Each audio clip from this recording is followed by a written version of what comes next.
I think this is the most pressing issue facing the country. I've said that from the beginning of the campaign, and that's why I set out a clear plan and a framework for how I would go about addressing it and providing support to people.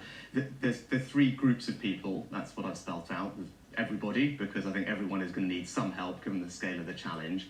And then two other groups of people who will need further help. That's those on the lowest incomes, about a third of all households in the country, and then the third group of pensioners. And what I said I would do is provide direct financial support. I announced some of that as Chancellor.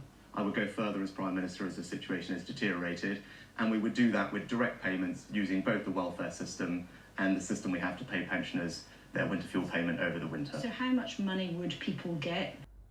Of course, on exactly the same television programme, Labour's Emily Thornberry dismisses Liz Truss as a lightweight. I think Emily Thornberry is right. And Nicola Sturgeon says that she will be a disaster, and indeed is very worried about Liz Truss's obsession with tax cutting. The obsessions of a tiny, tiny number of Conservative Party members are not the right priorities for this country. That's what she says. In short order.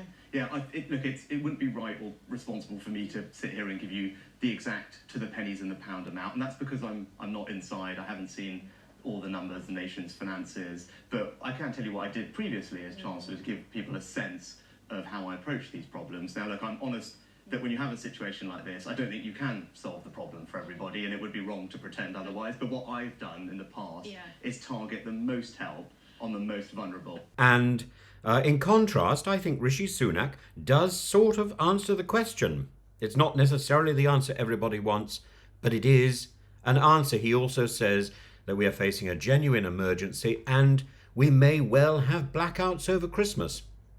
You know, Liz Truss is just evasive. And this is the person who may well be our next Prime Minister. Evasive, deceitful, and with hand gestures that come out as thunderbirds.